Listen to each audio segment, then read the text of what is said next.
Middle asset میں چاروں طرف سے مسلم کنٹریز میں بسا اسرائیل دنیا کا اکلوتا یہودی ملک ہے۔ اسرائیل ٹیکنالوجی کے معاملے میں بھی امریکہ، جاپان اور رشیا جیسے کنٹریز کو ٹکر دیتا ہے۔ اسرائیل بھلے ہی ایک چھوٹا ملک ہے، لیکن اس کے باوجود اسرائیل کو دنیا کے ٹاپ ایڈوانس اور پاورفل کنٹریز میں گنا جاتا ہے۔ اسرائیل کو 5 دشمن کنٹریز نے گھیرا ہوا ہے، اور دشمن بھی ایسے جو اسرائیل کو دنیا کے نقشے سے مٹانا چاہتے ہیں۔ آخر اسرائیل کے پاس ایسی کون سی ٹیکنالوجی موجود ہے جس کی وجہ سے کئی ڈیولپ کنٹریز اسرائیل کے ساتھ اچھے ریلیشنز رکھنا چاہتے ہیں؟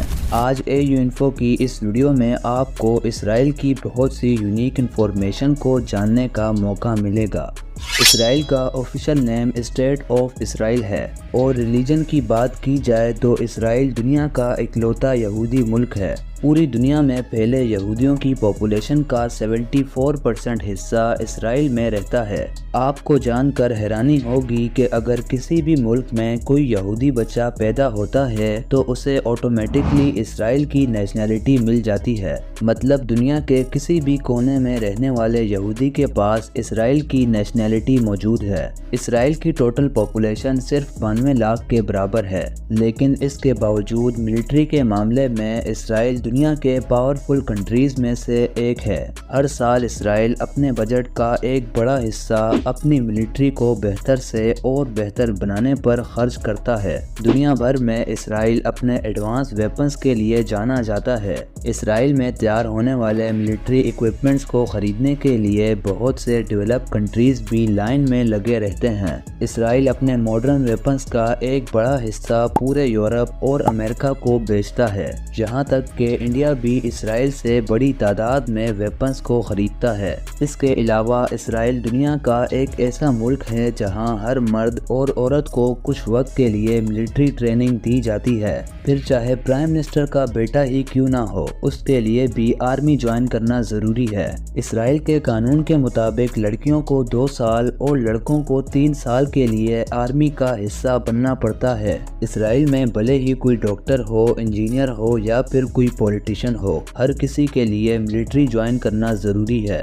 گزرتے وقت کے ساتھ ساتھ اسرائیل نے اپنے ڈیفنس سسٹم کو بھی بہت مضبوط بنا لیا ہے۔ اس ملک کے پاس ایسی ٹیکنالوجی بھی موجود ہے جس سے دشمنوں کی طرف سے آنے والے میزائلز کو ہوا میں ہی تباہ کر دیا جاتا ہے۔ اسرائیل کی اس ڈیفنس ٹیکنالوجی کو آئرن ڈوم کے نام سے بھی جانا جاتا ہے۔ اس کے علاوہ اسرائیل کے پاس بہت سے نیوکلیئر وار ہیڈز بھی موجود ہیں، جن کی وجہ سے اسرائیل کا دشمن کنٹریز پر دباؤ بنا رہتا ہے۔ اسرائیل اپنی سیکرٹ ایجنسی موساد کی وجہ سے بھی فیمس ہے۔ دنیا بھر میں موساد کے کنیکشنز جڑے ہونے کی وجہ سے اسے ٹاپ انٹیلیجنس ایجنسیز میں دیکھا جاتا ہے۔ موساد اپنے ٹارگٹس کی مکمل ریسرچ کرنے کے بعد بہت آسانی سے سیکرٹ آپریشنز کو ہینڈل کر لیتی ہے۔ اس کے ساتھ ہی ٹیکنالوجی میں بھی اسرائیل کا مقابلہ کرنا مشکل ہے۔ دنیا کا سب سے پہلا فون بھی موٹرولا کمپنی کی طرف سے اسرائیل میں ہی بنایا گیا تھا۔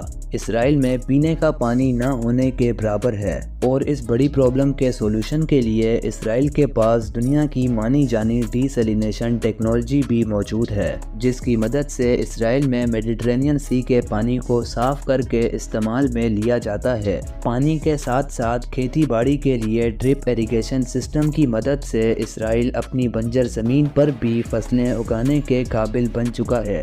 اس طرح سے فصلوں کو اگا کر نہ صرف اسرائیل اپنی ضرورت کو پورا کرتا ہے، بلکہ انہیں دوسرے کنٹریز کو ایکسپورٹ کر کے اسرائیل اپنی اکانومی کو بھی اسٹرانگ بناتا ہے۔ آپ کو یہ بھی بتا دیں کہ اسرائیل کے زیادہ تر گھروں میں سولر انرجی کا استعمال کیا جاتا ہے۔ ٹیکنالوجی میں اتنا ایڈوانس ہونے کے پیچھے اسرائیل کے بہترین ایجوکیشن سسٹم کا ہاتھ ہے، اور ہر سال دوسرے کنٹریز سے لاکھوں کی تعداد میں اسٹوڈنٹس اسرائیل کا رخ کرتے ہیں۔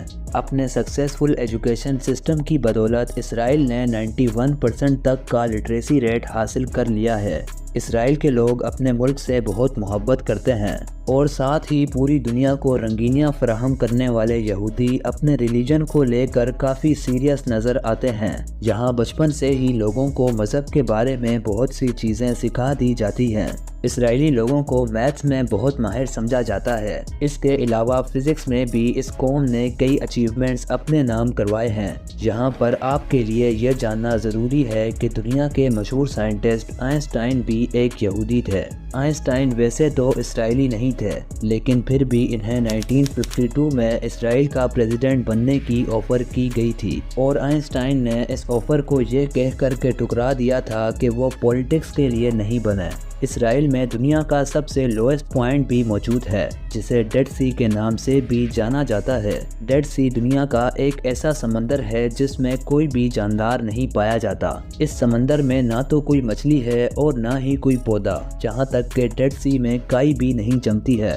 ڈیڈ سی کو دنیا کا سب سے سالٹی سی مانا جاتا ہے۔ اس سمندر میں سالٹ کی بہت زیادہ کوانٹٹی ہونے کی وجہ سے یہاں پانی کی ڈینسٹی دوسرے سمندروں کے مقابلے بہت زیادہ ہے۔ پانی کی ڈینسٹی زیادہ ہونے کی وجہ سے ہی ڈیڈ سی میں کوئی بھی انسان ڈوب نہیں سکتا۔ ہیبریو اسرائیل کی نیشنل لینگویج ہے۔ اس لینگویج کا خاتمہ بہت عرصے پہلے ہو چکا تھا، یعنی کہ ہیبریو زبان بولنے اور سیکھنے والے چند لوگ ہی بچے تھے۔ لیکن جب اسرائیل دنیا کے نقشے پر آیا تو پھر دوبارہ سے ہیبریو زبان کی شروعات کی گئی تھی۔ آپ میں سے اکثر لوگ یہ سوچتے ہوں گے کہ آخر اسرائیل کب اور کیسے وجود میں آیا، اور کیا سچ میں اسرائیل نے فلسطین کی زمین کو اپنے قبضے میں لیا ہے؟ تو اس کا جواب حاصل کرنے کے لیے آپ کو تاریخ میں آج سے تقریباً 200 سال پیچھے جھانکنا پڑے گا، جب دنیا بھر میں یہودیوں کو کوئی اہمیت نہیں دی جاتی تھی، اور تب اسرائیل کا علاقہ فلسطین کے نام سے جانا جاتا تھا، جو کہ اوٹمن امپائر کے کنٹرول میں موجود تھا۔ اس دور میں جہاں مسلمز، کرسچنز اور جوز ایک ساتھ پیسفلی رہتے تھے، جہاں دنیا بھر میں یہودیوں کے ساتھ برا سلوک کیا جاتا تھا، تو وہیں اوٹمن امپائر میں رہنے والے یہودی بہتر زندگی گزار رہے تھے، اور پھر یوں دنیا کے کئی حصوں سے یہودی فلسطین آ کر آباد ہونے لگے۔ لیکن یہاں سوال یہ اٹھتا ہے کہ یہودیوں نے صرف فلسطین کا ہی ایریا کیوں چنا؟ تو اس کے پیچھے کی وجہ یہاں پر موجود یہودیوں کی ویسٹرن وال ہے، جو کہ ان کے لیے بہت ہولی پلیس ہے۔ پھر سال 1915 میں شروع ہونے والی ورلڈ وار 1 میں اوٹمن امپائر ختم ہو گئی، جس کے بعد فلسطین کا ایریا برٹش کنٹرول میں آ گیا، اور 1918 سے لے کر 1948 تک فلسطین برٹشرز کے قبضے میں ہی رہا۔ اسی دوران جرمنی میں ہٹلر کو پولیٹیکل پاور ملتی ہے، اور یہودیوں کو ملینز کی تعداد میں مارا جاتا ہے۔ پورے یورپ سے یہودی ہٹلر سے اپنی جان بچا کر الگ الگ کنٹریز میں بھاگتے ہیں۔ کچھ کو امریکہ میں جگہ مل جاتی ہے، اور باقی یہودیوں کی ایک بڑی تعداد فلسطین کا رخ کر لیتی ہے۔ پھر فلسطینی لوگوں نے برٹشرز سے اپنے ایک آزاد ملک کی ڈیمانڈ شروع کر دی، اور یہاں پر بڑی تعداد میں رہنے والے یہودی بھی اپنے لیے الگ ملک کی آواز اٹھانے لگے۔ دونوں طرف سے آزادی کے جوش کو دیکھ کر برٹش امپائر اپنے گھٹنے ٹیک دیتا ہے، اور فلسطین سے اپنا کنٹرول ختم کر کے واپس جانے کا فیصلہ کر لیتا ہے۔ واپسی پر فلسطینیوں اور یہودیوں کا مسئلہ برٹشرز نے یونائٹڈ نیشنز پر چھوڑ دیا، جس کے بعد یونائٹڈ نیشن ایک پارٹیشن پلان انٹروڈیوس کرواتا ہے۔ اس پلان میں 55% حصہ یہودیوں کے لیے رکھا جاتا ہے، اور 45% حصہ فلسطین کو دینے کا فیصلہ کیا جاتا ہے۔ جیروشلم کیونکہ تینوں ریلیجنز، جوز، کرسچنز اور مسلمز کے لیے بہت ہی امپورٹنٹ ایریا ہے، تو یونائٹڈ نیشن ڈیسائیڈ کرتا ہے کہ جیروشلم انٹرنیشنل کنٹرول میں ہی رہے گا۔ یہودی لوگ اس پلان کو قبول کر لیتے ہیں، اور وہ اپنے ملک کا نام اسرائیل رکھتے ہیں، اور یوں اسرائیل 1948 میں دنیا کے نقشے پر اترتا ہے۔ لیکن میپ پر آج کا اسرائیل بالکل ویسا نہیں دکھتا جیسا کہ یونائٹڈ نیشن کے پارٹیشن پلان میں تھا۔ اسرائیل نے جیروشلم کو اپنا کیپٹل سٹی بنا لیا ہے، اور فلسطین کے پاس صرف کچھ ویسٹ بینک کا علاقہ اور غزہ کا ایریا ہی رہ چکا ہے۔ آج پاکستان کو ملا کر 30 کے قریب کنٹریز ایسے ہیں جو اسرائیل کی موجودگی کو ایکسیپٹ نہیں کرتے، اور اسے اپنے دشمن ملک کی طرح دیکھتے ہیں۔ لیکن پھر بھی اسرائیل نے ہیلتھ کیئر، ریسرچ اور ٹیکنالوجی کے علاوہ بھی کئی دوسری فیلڈز میں بہت سی کنٹریز کو پیچھے چھوڑ دیا ہے۔ تو دوستوں یہ تھی ہماری آج کی اسرائیل کے ریلیٹڈ ایک انفارمیٹیو ویڈیو جو یقیناً آپ کو پسند آئی ہوگی۔ دنیا کو جاننے کے اس سفر پر ہمارے ساتھ جڑنے کے لیے AU کو سبسکرائب کرنا مت بھولیں۔ تو ہم ملتے ہیں کسی اور مزیدار ٹاپک کے ساتھ۔ اللہ حافظ۔